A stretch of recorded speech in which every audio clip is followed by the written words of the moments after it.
Very good evening, ladies and gentlemen. On behalf of the Board of Directors of the bank and the entire Saraswat Bank team, I extend a warm welcome to all of you present at this 104th annual general meeting of the bank. To begin with, the financial performance of your bank has been detailed in the annual report, and as you can see, there is sustained improvement across all financial parameters. I'm proud to state that the bank has emerged stronger and healthier even after 2 years of pandemic-induced slowdown and scaling new heights. The cover page of the annual report has aptly depicted the excellence demonstrated by the bank across all business parameters. Based on the theme Committed to Excellence 365, it has been received very warmly by the shareholders. I got a lot of calls, emails about that. The key financial parameters are now will be displayed behind me. I'll be rounding off the figures. The exact figures have been mentioned there. Total business is today, as of 31st March, is 71,500 crores. Last year it was about 67,000 crores. If you can see, we have grown in terms of total business. The growth is larger this year because wholesale banking, which was more or less flat in the previous years, also grew by 10% in this year, and that is because of dedicated reforms that we undertook, and that is why now we see that there is growth. I mean, both engines are working very perfectly, the retail and the wholesale side. We have today, earlier, about 7 or 8, 10 years ago, the wholesale business was 70% and the retail was about 30. Now both of them are roughly equal, which is an ideal condition to be in. Our statutory auditor, Shri Chitare Sahib, from both firms are here. They will agree with me that this is a good strategy for diversification of risks, and that is what we have pursued in a very focused manner in the past few years. Deposits have now grown to 42,800, up by 2,000 crores from the previous year. CASA again has grown by 1,000 crores from 12,500 last year to about 13,500. Mind you, these are rounding off the figures. Rounding off the figures on the lower side, it might be in fact higher. Next, we have total advances. As you can see from the graph, in the last 3 years, of course, there were the pandemic years and all those problems were there. But in the last year, you see a huge jump of 2,500 crore rupees. That is, as I said, because of contribution from both the engines, retail as well as wholesale. I would say this has been the prominent feature of our performance in the last year. Retail advances have grown from 13,500 to 14,700. Wholesale advances. Now here is where you see a turnaround. The wholesale business had been going down, and there was from about 14,000 we had gone down to 12,600. Whatever are the reasons, but now you see that we have changed course, and again we are on the upswing there. CD ratio is today 66.95, back to where we were in 2000, I'm sorry, in 2018. So again, that CDD ratio which was going down has picked up. So as we are coming out of the woods, so to say, there is, we had also performed well last year, but the reasons were different. The profit had come mostly from, the treasury, from, securities and other things. But this year it has come from the core business. That I would say is a welcome sign. Net profit. Net profit last year was 270 crores, and this year it is 275 crores. I must tell you one thing here. As the chairman, the board has, with, forbearance, shown a profit of only 275 crores. Our provision coverage ratio last year was 75%, that is 74.84. This year, the provision coverage ratio is 80.55%. Had we maintained the same provision coverage ratio, net profit this year would have been up by another 48 crores to 322 crores. But the board thought it wise that, showing higher net profits is not the right thing. We've just come out of that pandemic. There could be future NPAs, and it is better to provide, for such exigencies in future, and that is what we have done wisely. Otherwise, it was very easy for us to show a profit of 322 crores, but we have taken a conscious decision that the strength, the resilience, the sturdiness is far more important than, short-term results about net profit during the year. I hope you will appreciate this, decision of the board. Although this has in no way compromised the dividend, I must say. The dividend is again 20% this year. Here also, of course, it is to be declared later, but since I'm on the topic, I would like to mention that. And here also the board thought that, in one of these years, RBI had restricted us, not only us, all urban cooperative banks from giving a dividend.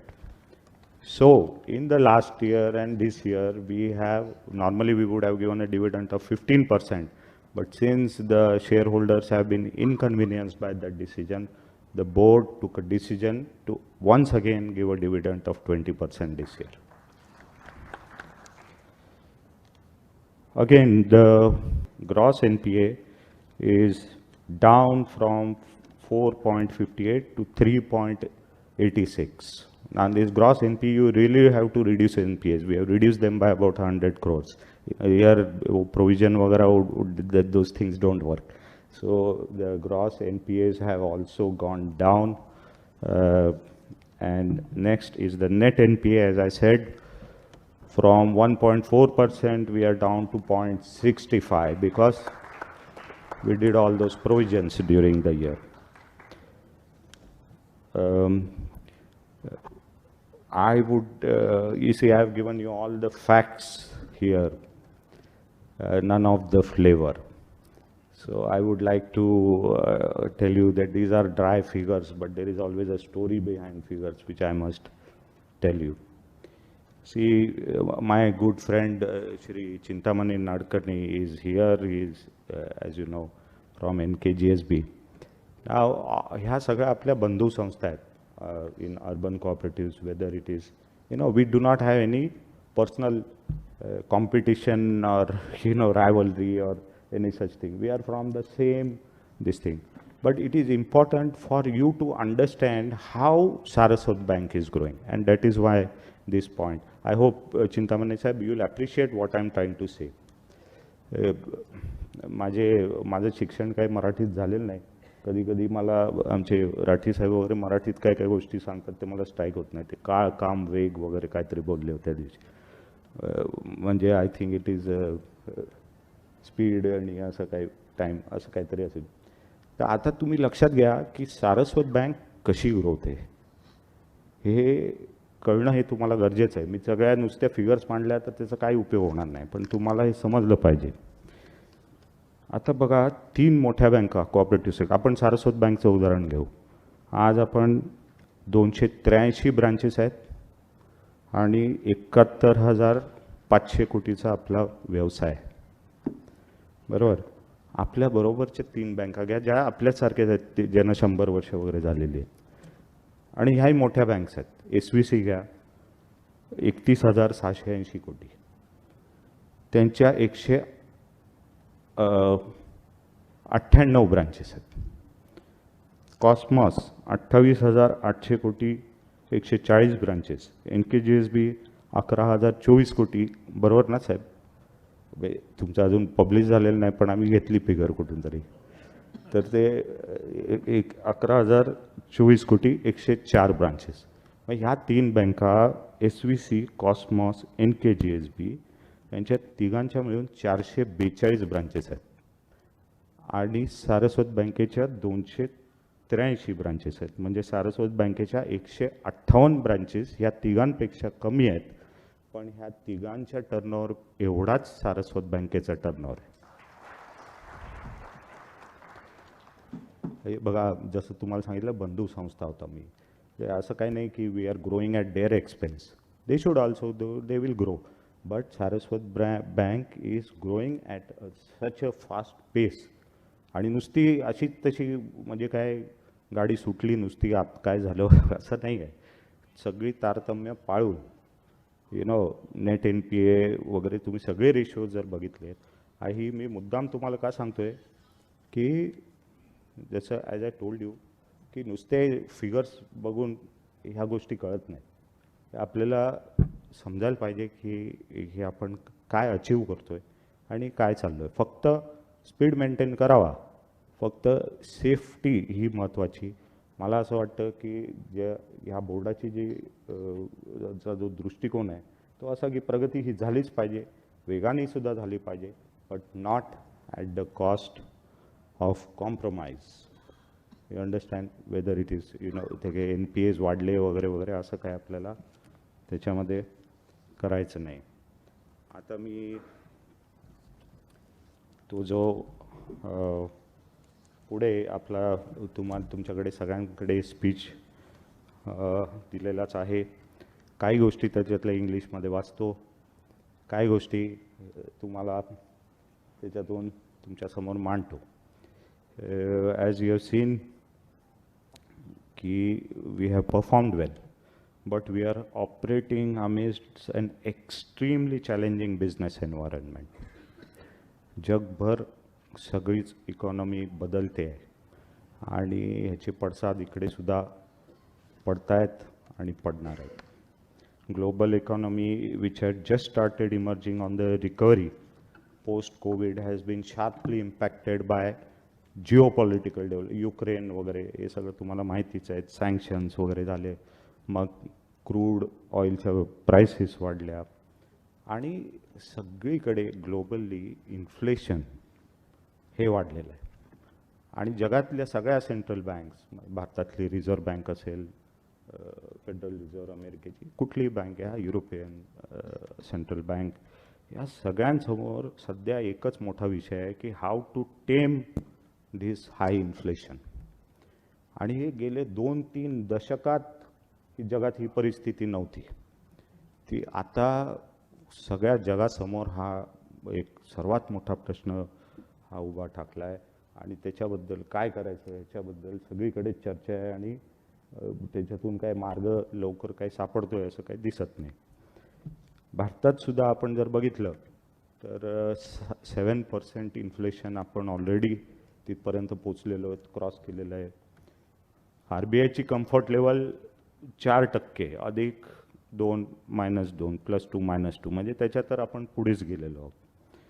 आणि जसं तुम्ही बघताय ह्याची झळ सामान्य माणसाला बसायला लागलेली आहे, कारण फूड इन्फ्लेशन आणि फ्युएल ह्या गोष्टीचा इम्पॅक्ट ताबडतोब जाणवायला लागलेलं आहे. हे सगळं करताना आता RBIने पहिले मॉनिटरी पॉलिसी वगैरे जे कमिटीच्या मीटिंग झाल्या त्याच्यामध्ये काय केलं तर रेपो रेट वाढवला. हे तर सगळंच तुम्ही वाचलं असेल. 2दा रेपो रेट वाढवला. आत्तापर्यंत 90 बेसिस पॉईंट्स अशी अपेक्षा आहे की वर्ष संपेस तो फायनान्शियल इयर संपेस तर अजून जवळजवळ 50-60 बेसिस पॉईंटसुद्धा वाढू शकेल असं म्हटलं जातं. सगळं ह्या सगळ्यामुळे काय होईल की ग्रोथ ही थोडी कमी होण्याची शक्यता आहे जी आपल्याला आधी वाटली होती. मी साध्या शब्दात मांडतोय, उगाच काहीतरी याच्यात जात नाही आहे मी स्टॅटिस्टिक्समध्ये वगैरे वगैरे. पण तरीही अशी अपेक्षा आहे की इंडिया हे सगळं असताना सुद्धा साधारण 7.2% वाढेल. हा जगातला एक स्वीट स्पॉट आहे. असं इतर ठिकाणी होईल असं वाटत नाही. त्याच्यामुळे we are better place than others. At least that is how it looks from what the present reports R.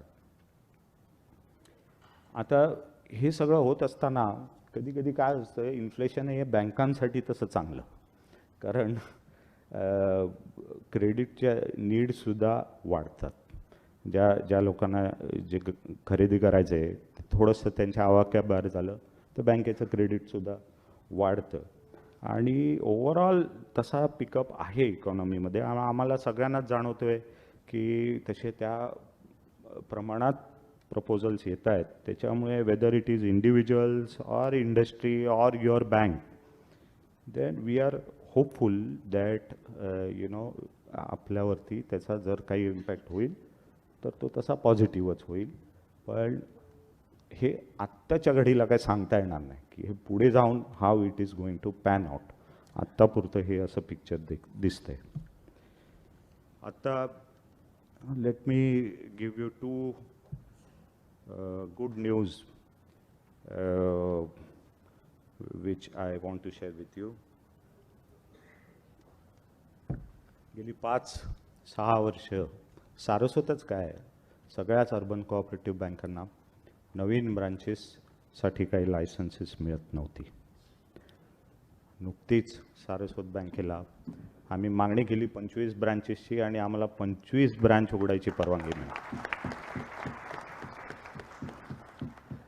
25 ब्रँचपैकी 12 ह्या मुंबईत, 3 नवी मुंबई, 2 ठाणे आणि 8 पुण्यात. अशा ह्या वेल एस्टॅब्लिश कमर्शियल सेंटर्स आहेत. असं नाही की आपण कुठेही जिकडे ह्या सगळे जॉग्रफी जर तुम्ही बघितली तर इथे ब्रांच लवकरात लवकर आपल्याला प्रॉफिटमध्ये आणता येईल. आणि ही 25 ब्रांचेसची भर म्हणजे जवळजवळ 8% आपल्या नंबर ऑफ ब्रांचेस ह्या एकाच वर्षात वाढत आहेत. 5 वर्षानंतर आता आपल्याला पहिल्यांदा आता ह्या नवीन संध्या उपलब्ध व्हायला लागलेल्या आहेत. आणि याचं पुढे जाऊन पण मी एक म्हणतो, गेली 5 वर्ष नाही मिळाल्या ब्रांचेस उघडायला याने आपलं चांगलंच झालं.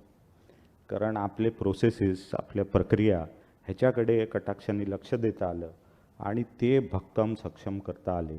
आणि जो आपला रिटेलचा बिझनेस होता, जो प्रायमरीली रिटेल बिझनेस हा फंक्शन कसलं असतं की तुमच्या ब्रांच केवढ्या तेवढा रिटेल बिझनेस होणार. एकही ब्रांच न वाढवता आपलं रिटेल बिझनेस गेल्या 5 वर्षात दुप्पट झाला. म्हणजे साधारण एक 24 कोटी पर ब्रांच असे आपले ॲडव्हान्सेस असायचे, ते आज आपले 52 कोटी पर म्हणजे दुपटीहून जास्तच आहे खरा, एवढे झालेले आहेत. म्हणजे हे ब्रांच कशा चालवायचं आहे याचं एक काहीतरी नवीन तंत्रमंत्र सारस्वत बँक शिकली. हे जर आधी अशाच लायसन्सेस मिळत राहिले असते तर एवढी आपल्याला शिकायला मिळालं नसतं. त्याच्यामुळे जे झालं होतं ते चांगल्यासाठी होतं असं आपण मानलं पाहिजे आणि त्यातून बँकेचा फायदाच झाला. आता मात्र हे जे सगळं आम्ही शिकलो गेल्या 5 वर्षात हे आता नवीन ब्रांचेस जेव्हा उघडू किंवा पुढे सुद्धा येणाऱ्या वर्षांमध्ये त्याच्या ज्या संध्या मिळतील त्यासाठी आपल्याला त्याचा फायदाच होईल. दुसरी गुड न्यूज ही तुम्हाला द्यायची आहे ती म्हणजे की today in this AGM on behalf of the board of directors I announce a rights issue for the shareholders.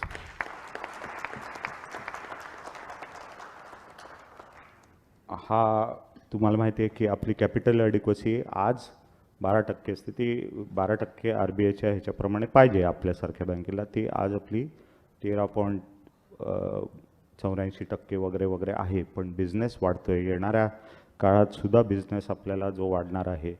त्याचबरोबर जो एक्सपर्ट कमिटी रिपोर्ट आलेला आहे, इथे मुकुंद चितळे साहेब आहेत, ते स्वतः सदस्य होते त्या कमिटीचे. त्यांनी जो रिपोर्ट केलेला आहे, जो गेल्या वर्षी मी AGMमध्ये हा सगळा विषय तुमच्यासमोर मांडला होता, की त्याच्यामुळे बँकांना आता त्यांचं वर्गीकरण होणार आहे त्यांच्या साईजप्रमाणे. आणि ते जेव्हा होईल तेव्हा आपल्याला Tier 4 बँक म्हणजे आपण एक युनिव्हर्सल बँक, म्हणजे जशी एक प्रायव्हेट बँक ICICI SBI त्याप्रमाणे ते ना जे जे बिझनेस करायला अलाउड आहेत ते सगळे आपल्याला अलाउ होतील. त्यांना जसे ब्रांचेस उघडण्यावरती बंधन नाहीत किंवा जे काही लिमिटेड बंधन आहेत तीच आपल्याला लागू होतील. आणि हे सगळं आपण करू शकू, म्हणजे कोऑपरेटिव्ह क्षेत्रात राहूनसुद्धा आपल्याला आज जे काय हातपाय बांधल्यासारखं वाटतंय तसं वाटणार नाही आणि आपण मोठे होऊ शकू. आणि ह्याच्यासाठी Tier 4 आपली बँक होऊ शकते, जेव्हा केव्हा RBI तो रिपोर्ट अंमलात आणेल तेव्हा. पण ते होतानाची तयारी आत्ता केली पाहिजे. म्हणून आम्ही कॅपिटल ॲडिक्वसी आत्ताच 15% नेऊन ठेवणार आहोत. त्यामुळे जवळजवळ 300 कोटी 200 ते 300 कोटी असा आम्हाला हा राईट्स इश्यू काढायचा आहे. आणि हा राईट्स इश्यू आम्ही का काढतोय तुम्ही लक्षात घ्या.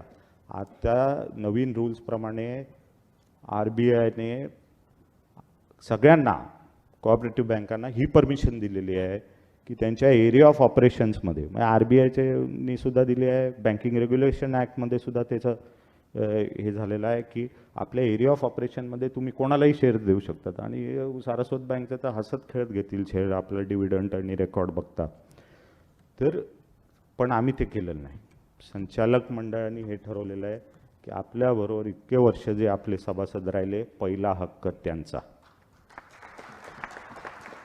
म्हणून हा राईट्स इश्यू आपण डिक्लेअर करतोय. ठीक आहे, सप्टेंबर एंडला आम्ही बघू काय परिस्थिती आहे कॅपिटल ॲडिक्वसीची आणि त्याच्यावरती हा निर्णय घेऊ, 200 कोटी 250 कोटी का 300 कोटी. पण राईट्स इश्यू हा येणार आणि त्याला तुम्ही सगळ्यांनी चांगलाच प्रतिसाद द्याल अशी मला खात्री आहे. अपेक्षा वगैरे नाही, खात्रीच म्हटली पाहिजे. आणि हा राईट्स इश्यू हा अर्बन कोऑपरेटिव्ह बँकिंगच्या इतिहासातला सर्वात मोठा राईट्स इश्यू असणार आहे.